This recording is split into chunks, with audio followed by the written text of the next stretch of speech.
اعوذ باللہ من الشیطان الرجیم۔ السلام علیکم کلاس فرسٹ ایئر۔ آپ کا جو آج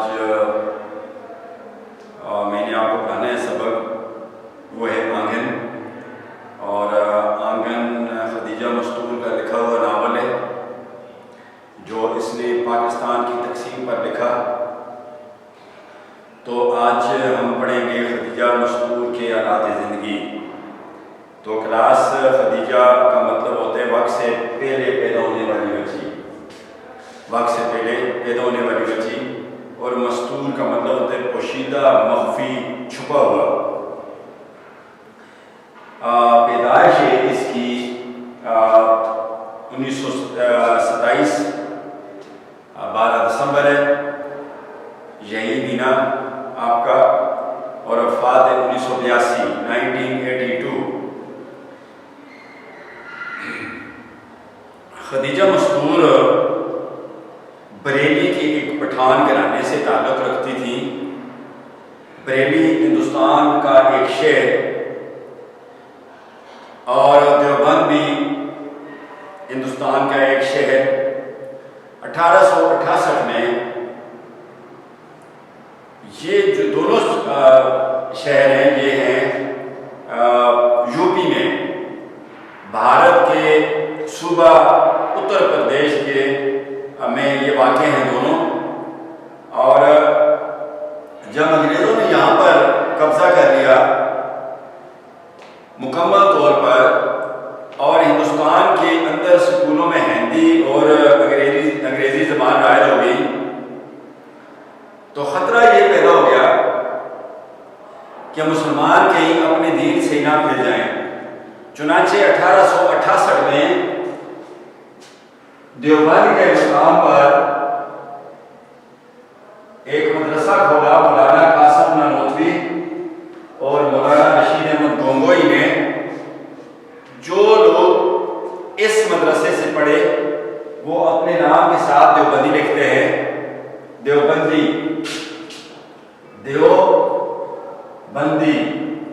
تو یہ جو ہے اس کو کہتے ہیں یائے نسبتی، یائے نسبتی، یعنی دیوبند سے نسبت رکھنے والے، یا دیوبند سے تعلق رکھنے والا یا تعلق رکھنے والے۔ جس طرح بالاکوٹی، بالاکوٹ سے نسبت رکھنے والا یا بالاکوٹ سے تعلق رکھنے والا یا بالاکوٹ کا رہنے والا۔ تو یہ آخری یہ جو ہے اس کو کہتے ہیں یائے نسبتی۔ تو مطلب ہوا کہ دیوبند سے تعلق رکھنے والا۔ اب اس کے بعد 1870 میں امام احمد رضا خان بریلوی نے بریلی کے مقام پر ایک مدرسہ، خالص دینی مدرسہ کھولا، اور جو لوگ اس مدرسے سے پڑھ کے آتے ہیں وہ اپنے نام کے ساتھ لکھتے ہیں بریلوی، یعنی بریلی سے نسبت رکھنے والا یا بریلی سے تعلق رکھنے والا۔ اب یہ بتاتا چلو کہ یہ خدیجہ مستور ایک پٹھان گھرانے سے اس کا تعلق تھا۔ پٹھان کہتے ہیں، پٹھان ایک ٹائر، ایک ہوتے ٹائر، TRIBE ٹائر، اس کو کہتے ہیں کلاس قبیلہ۔ ایک ہوتے ہیں سیکشن، سیکشن میں فار ایگزامپل ان کا قبیلہ جو ہے وہ پٹھان ہے، اور ان کا جو سیکشن ہے وہ ہے یوسف زئی، یوسف زئی سیکشن سے یہ تعلق رکھتی ہیں۔ اور ایک ہوتا ہے سب سیکشن، سب سیکشن، وہ یوسف زئی جو سیکشن ہے ذات ہے، ان کو پتہ ہوگا کہ ان کی سب سیکشن کیا ہے۔ تو اس طرح اللہ تعالیٰ کی ذات نے اپنے بندوں کو پہچان کے لیے قبیلوں میں تقسیم کیا ہے۔ قرآن مجید کی سورہ الحجرات آیت نمبر 13 کا مفہوم یہ ہے کہ اے ایمان والو، تمہیں میں نے ایک ماں اور باپ یعنی جوڑے سے پیدا کر کے تمہاری قومیں اور قبیلے بنا دیے تاکہ تم ایک دوسرے کو پہچان سکو۔ تو یہ یوسف زئی قبیلے سے ان کا تعلق تھا۔ پاکستان کے اندر بھی یہ یوسف زئی، بلکہ منصیرہ کے اندر بھی یوسف زئی قبیلے کے لوگ ہیں۔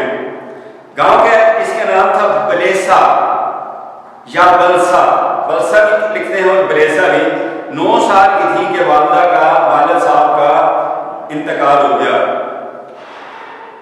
اس کا پہلا افسانہ جو تھا، افسانے بھی اس نے لکھے، اور اس کا جو پہلا افسانہ تھا وہ تھا ضیاء، مطلب روشنی۔ 1950 میں ظہیر بابر سے، جو صحافی تھے، جرنلسٹ تھے، ان سے ان کی شادی ہو گئی، اور 1950 میں اس کے افسانوں کا تیسرا مجموعہ چاند روز اور شائع ہوا۔ 1962 میں افسانوں کا چوتھا مجموعہ تھکے ہارے چھپا۔ اسی سال یہ ناول آنگن جو ہے، جو آپ کے کورس میں ہے، یہ بھی چھپا۔ تو کلاس آپ کو یہ بتا چکا ہوں کہ یہ ایک پٹھان گھرانے سے ان کا تعلق تھا، اور یہ لوگ بریلی کے رہنے والے تھے۔ اچھا، وہ لکھنؤ میں پیدا ہوئے، لکھنؤ پیدائش ان کی ہے، لکھنؤ، ہندوستان کا ایک شہر لکھنؤ۔ ان کی والدہ انور جہاں، انور کا مطلب ہے بہت زیادہ روشن، جہان کا مطلب ہے دنیا، انور جہان، اس کو کہتے ہیں مرکب امتزاجی، انور جہان۔ کون سا مرکب ہوا؟ مرکب امتزاجی، اس لیے کہ مرکب امتزاجی کی تعریف یہ ہے کہ جب دو لفظ مل کر اسم بن گئے ہوں تو اسے مرکب امتزاجی کہتے ہیں۔ تو یہ مرکب امتزاجی ہوا۔ خدیجہ مستور بھی مرکب امتزاجی ہے، خدیجہ مستور بھی کون سا مرکب ہے؟ مرکب امتزاجی۔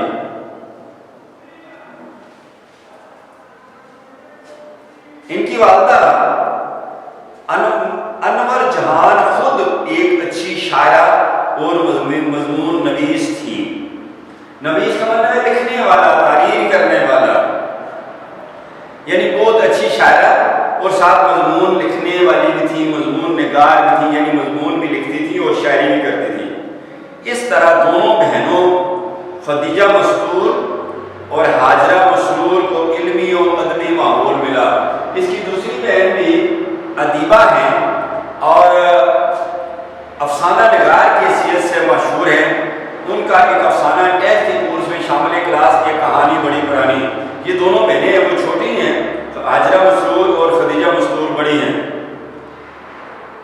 تو ان دونوں بہنوں کو خدیجہ مستور اور حاجرہ مسرور، خدیجہ مستور اور حاجرہ مسرور جو مرکب ہے، یہ مرکب عطفی، مرکب عطفی۔ کیسے؟ خدیجہ مستور اور چونکہ کیا ہے؟ حرف عطف، حرف عطف، اور حاجرہ مسرور۔ تو جب ایسا مرکب جو معطوف علیہ، حرف عطف اور معطوف سے مل کر بنے، تو جو حرف عطف سے پہلے لفظ ہوتا ہے اس کو کہتے ہیں معطوف علیہ، معطوف علیہ، اور بعد میں جو لفظ ہوتا ہے اس کو کیا کہتے ہیں؟ معطوف۔ تو ایسا مرکب جو معطوف علیہ، حرف عطف اور معطوف سے مل کر بنے، اسے مرکب عطفی کہتے ہیں۔ تو حاجرہ مسرور، خدیجہ مستور اور حاجرہ مسرور مرکب عطفی کو علمی و ادبی ماحول ملا۔ علمی و ادبی بھی، کیونکہ واو بھی عطف ہے، علمی اور ادبی بھی مرکب عطفی ہوا۔ ماحول کہتے ہیں فضا کو، انوائرمنٹ کو ملا۔ مکمل ہوا یہاں پر جملہ۔ خدیجہ کی ابتدائی زندگی سخت مشکلات میں گزری۔ ابتدائی زندگی، بچپنا یا لڑکپن سخت مشکل میں گزرا۔ مالی پریشانیاں سر پر آ پڑی، والد صاحب کا سایہ سر سے اٹھ گیا تھا، اور گزر اوقات کا کوئی ہیرا نہیں تھا، کوئی وسیلہ نہیں تھا، کوئی ذریعہ نہیں تھا، اس لیے ان کی زندگی سخت مشکلات میں گزری۔ انہوں کلاس اس کو کہتے ہیں اسم ضمیر، اسم ضمیر، نام کی بجائے تاریخ کے اندر، نام کے بجائے تکرار سے تشریح کے لیے جو لفظ استعمال کرتے ہیں اسے اس میں ضمیر کہتے ہیں، اور انگلش میں اس کو کہتے ہیں پروناؤن. انگلش میں پروناؤن اس کو کہا جاتا ہے، اس میں ضمیر کو. انہوں نے ادبی زندگی، ادبی ادب سے متعلق، لٹریچر سے متعلق، جس میں کچھ لکھا جاتا ہے، افسانہ لکھا جاتا ہے، ناول لکھا جاتا ہے، ڈرامہ لکھا جاتا ہے، مضمون لکھے جاتے ہیں، اس کو کیا کہتے ہیں؟ ادب. ادبی زندگی کی ابتدا 1936 میں افسانہ نگاری سے کی. یعنی ادب کی دنیا میں جو اس نے قدم رکھا تو ابتدا میں کیا لکھے؟ افسانے. کون سی سن میں؟ 1936 میں، 1936 میں افسانہ لکھ کر اس نے ادبی زندگی میں قدم رکھا.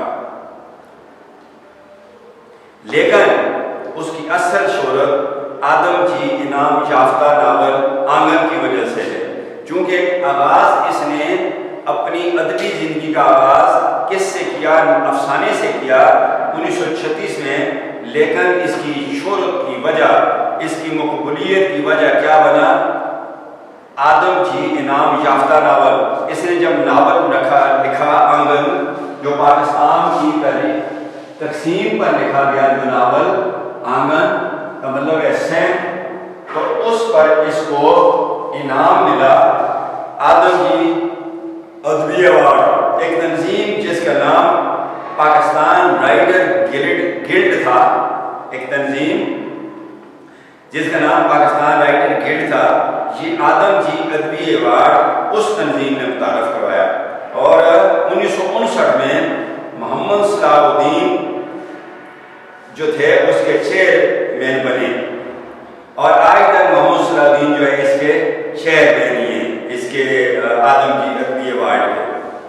تو ان کی نگرانی میں یہ انعام کسی پاکستان کے اندر کسی کی اعلیٰ کارکردگی پر اس کو دیا جاتا ہے. باقاعدہ بورڈ منظوری دیتا ہے کہ اس سال کا یہ انعام جو ہے آدم جی ادبی انعام کس کو جاتا ہے، وہ کس کتاب کی وجہ سے اس کو یہ انعام جاتا ہے، یہ ان کی کمیٹی فیصلہ کرتی ہے.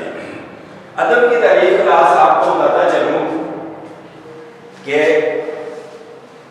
جمیل صاحب جو آج کل ایبٹ کالج میں پرنسپل ہیں اور اردو کے پروفیسر ہیں، انہوں نے جو ادب کی تعریف کی ہے وہ کہتے ہیں انسان کے خیالات،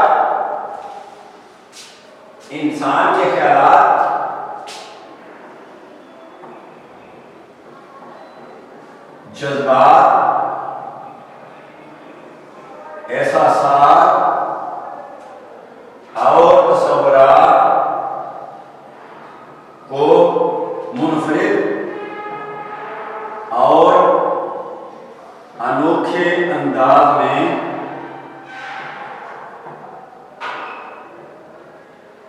پیش کرنے کا نام ادب ہے. انسانی خیالات، جذبات، احساسات اور تصورات کو منفرد اور انوکھے انداز میں پیش کرنے کا نام ادب ہے. یہ ادب کی تعریف مختصراً. یا ڈاکٹر سید عبداللہ کہتے ہیں انسان کے دل و دماغ سے جو موجیں برابر اٹھتی رہتی ہیں ان کو الفاظ کا جامع بنانا، ان کو الفاظ کا رنگ دینا جو ہے وہ ادب کہلاتا ہے. یہ دوسری تعریف، ایک جمیل صاحب کی تعریف پرنسپل ایبٹ کی، اور دوسرے ہزارہ کی شہرت یافتہ اور ادبی دنیا میں مانے ہوئے تھے ڈاکٹر سید عبداللہ جن کا تعلق منظور سے تھا. وہ کہتے ہیں انسان کے دماغ سے جو موجیں برابر اٹھتی رہتی ہیں ان کو الفاظ کا رنگ دینا ادب کہلاتا ہے. اچھا، تو اس ناول آنگن کی وجہ سے ادبی دنیا میں ان کا ڈھنگا بجا. اس ناول میں انہوں نے سماجی، معاشرتی حقیقت نگاری سے کام لیتے ہوئے ایک پورے ایک کی آمیزش، چپکلش، لڑائی فساد اور کشمکش کو بڑی کامیابی اور خوبصورتی سے پیش کیا ہے. تو اس ناول میں اس نے معاشرتی حقیقت نگاری، یعنی معاشرے میں پائے جانے والی کھینچا تانی اختلافات، مس انڈرسٹینڈنگ، تنازعات، لڑائی جھگڑوں کو اور اس حقیقت نگاری سے کام لیتے ہوئے، حقائق سے کام لیتے ہوئے کہ ہمارے معاشرے میں کیا ہوتا ہے اور کس طرح ہمارا معاشرہ پروان چڑھتا ہے اور کس طرح معاشرہ ہمارا چلتا رہتا ہے، اس حقیقت سے کام لیتے ہوئے ایک پورے زمانے، ایک پورے دور کی لڑائی، چپرس، فساد اور کشمکش، کھینچا تانی کو بڑی کامیابی، بڑے مدلل طریقے سے، کامیاب طریقے سے اور انتہائی خوبصورت طریقے سے جو ہے اس ناول کے اندر اس نے ہمارے معاشرے کی اس کھینچا تانی کو، اس کشمکش، اس لڑائی کو پیش کیا ہے۔ قیام پاکستان، پاکستان کے قیام، یہ مرکب اضافی کیا ہے؟ قیام پاکستان، پاکستان کے قیام، مرکب اضافی یعنی پاکستان بن جانے کے پس منظر کسی منظر، تصویر یا بیان کا وہ ایسا، کسی منظر، تصویر یا بیان کا وہ ایسا جو ہر پہلو سے ارباب کار کو اسے نمایاں کرنے میں مدد دے، یعنی کسی واقعے کا، کسی مسئلے کا، کسی ایشو کا ایسا بیان جو پڑھنے والوں کو، سننے والوں کو جو ہے پوری طرح آگاہی دے دے، تو اسے کیا کہتے ہیں؟ پس منظر۔ قیام پاکستان کے پس منظر میں، پس منظر بیک گراؤنڈ میں، یعنی پاکستان جب بنا اس کے لیے جو جد و جہد جاری تھی، اس کے لیے جو لڑائی جاری تھی، اس کے لیے جو کشمکش تھی، اس کشمکش کو اس نے بڑی خوبصورتی کے ساتھ اپنے ناول کا حصہ بنایا۔ قیام پاکستان کے پس منظر میں بے شمار ناول اور افسانے لکھے جا چکے ہیں، یعنی پاکستان کی اس ہسٹری پر، مسلمانان ہندوستان کی اس جد و جہد پر، اور جو بعد ازاں کامیاب ہوئی، اس پر کتنے ناول لکھے جا چکے ہیں اور کتنے افسانے لکھے جا چکے ہیں۔ تو بہت ہی مشہور ناول نگاروں نے، ادیبوں نے جو ہے لکھے۔ اب جو ہے راما ساگر نے جو لکھا وہ انسان مر گیا، اور 15 اگست ناول کا نام ہے، اس کے ناول نگار کا نام ہے رشید اختر نتوی، اور فردوس ناول کا نام ہے کیسر رام پوری نے لکھا، یا خدا ناول کا نام ہے، اور اس کے ناول نگار ہیں قدرت اللہ شہاب، یہ بھی پاکستان کی اس تقسیم پر لکھا گیا۔ رشید احمد جعفری نے جو ناول لکھا ہے اس تقسیم کے، اس کا نام اس نے رکھا خاک و خون۔ ایم سلیم نے اس پاکستان کے بننے پہ جو ناول لکھا اس کا نام ہے رقص ابلیس، اور کیسر رام پوری ایک ناول نگار ہے، اس نے جو ناول لکھا اس پس منظر پر، خونے، اس کا نام اس نے رکھا خونے بے آبرو۔ اور کرشن چندر ہے، ہندو رائٹر ہے، ناول نگار ہے، اس نے جو لکھا ناول اس تقسیم پر، اس کا نام ہے غدار۔ اور انہی پاکستان پر لکھے گئے جو ناول ہیں ان میں یہ ناول آنگن بھی شامل ہے، اور یہ جو خدیجہ مستور نے لکھا ہے، اس کو آپ پڑھیں گے، یہ ناول 1962 میں شائع ہوا۔ ان کا دوسرا یہ ناول ہے، ٹھیک ہے، یہ 1962 میں 1962 میں یہ ناول جو ہے شائع ہوا۔ لیکن آنگن کو یہ امتیاز حاصل ہے، امتیاز، فرق، ترجیح، تمیز، یعنی ان ناولوں سے زیادہ اس کو جو ترجیح دی جا رہی ہے اس ناول کو، اس وجہ سے ہے کہ اس میں ایک متوسط درمیانے درجے کے، اوسط درجے کے مسلمان خاندان، مسلم فیملی کی سماجی زندگی، معاشرتی زندگی کو موضوع بنایا گیا ہے، یعنی ایک گھرانے کی جو معاشرتی زندگی ہے بنیادی موضوع وہ ہے، اس خاندان کی آپس کے اندر جو نظریات ہیں ان کو بیان کر کے، ان کاوشوں کو بیان کر کے ناول مکمل کیا گیا ہے۔ اس نے خدیجہ مستور نے صرف ایک خاندان کی اس سیاسی زندگی، سماجی زندگی، پاکستان کی مخالفت یا پاکستان کے حق میں جو انہوں نے کافشیں کی، کوششیں کی، ان کو اس نے خدیجہ مستور نے پیش کیا۔ اس کو یہ ان پہ لکھا ہے، ٹاپک ان کا کیا تھا، اس ایک خاندان پہ لکھا گیا وہ ٹاپک ہے، اس کا موضوع ہے۔ اس ناول کا کینوس اس کا کینوس کے لفظی معنی ہوتے ہیں ولایتی ٹاٹ، اور جہاں پر یہ سمجھیں کہ اس کا پلاٹ وہ بنیادی سوچ یا واقعہ جس پر یہ ناول لکھا گیا اس کو ناول کا کینوس کہتے ہیں، اور مترادف الفاظ بھی استعمال کر دیے گئے، پلاٹ بھی استعمال کر دیا گیا۔ کینوس اور پلاٹ بہت مختصر ہے، لیکن اس کے باوجود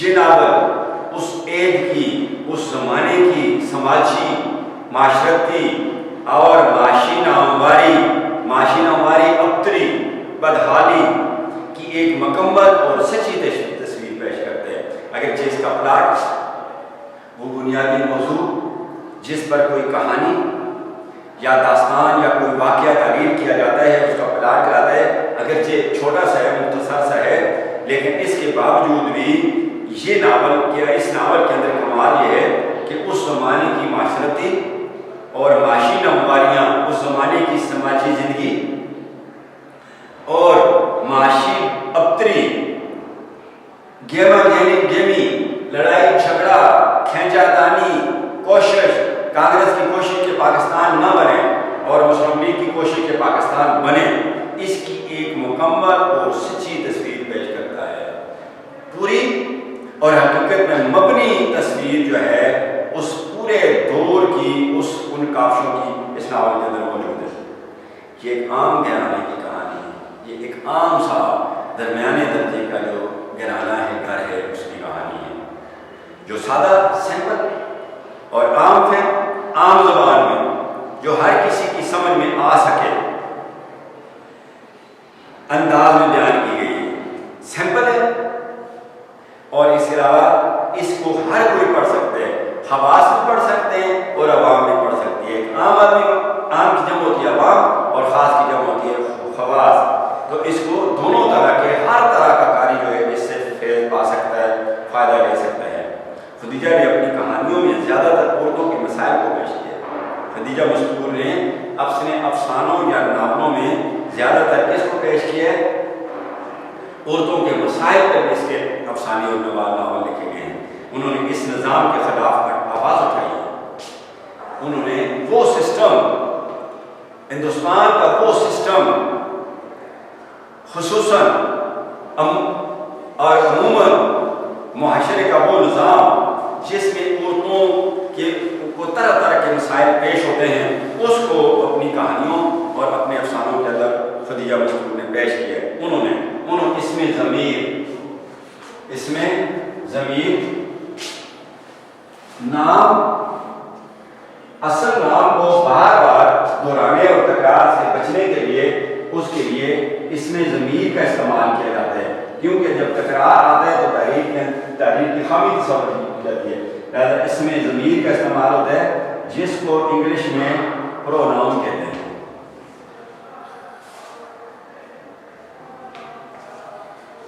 تو انہوں اس میں ضمیر نے علامت فاعل، اس نظام کو، اس سسٹم کے خلاف آواز اٹھائی ہے، وہ نظام یا وہ سسٹم یا وہ طریقہ کار جو عورتوں کے لیے پریشان کن ثابت ہوتا ہے اور معاشرے میں عورتوں کو وہ مقام نہیں دیا جاتا جو ان کا حق بنتے، اس نظام کے خلاف اپنے ان تحریروں کے اندر، اپنے ناولوں کے اندر، اپنے افسانوں کے اندر آواز اٹھائی ہے، جو عورت کا ایک خاص جبر کے تحت رکھتا ہے، یعنی اس پر ظلم کرتا ہے، زبردستی کرتا ہے، اس کو اس کے حقوق نہیں دیتا، اس نظام کے خلاف انہوں نے آواز اٹھائی ہے، جو عورتوں کو خاص جبر کے تحت رکھتا ہے۔ ان کا انداز تاریخ، اس میں ضمیر، ان کا انداز تاریخ کا انداز، مرکب اضافی تاریخ کا انداز، لکھنے کا طریقہ وہ سادہ، سمپل اور دلکش ہے، دل کو اپنی طرف کھینچنے والا، دل پر اثر کرنے والا، دل پر اثر انداز ہونا۔ تصانیف جو خاص کتابیں خدیجہ مستور کی مشہور ہیں وہ یہاں ذکر کی جاتی ہیں۔ آنگن، یہ ناول جو 1962 میں چھپا شائع ہوا، اور یہ ناول جو ہے ان کی آخری تصنیف ہے۔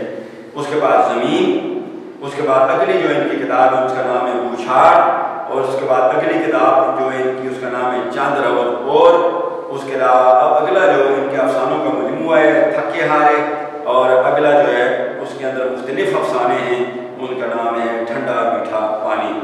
اس کے ساتھ ہی کلاس آج کا لیکچر اپنے اختتام کو پہنچتا ہے۔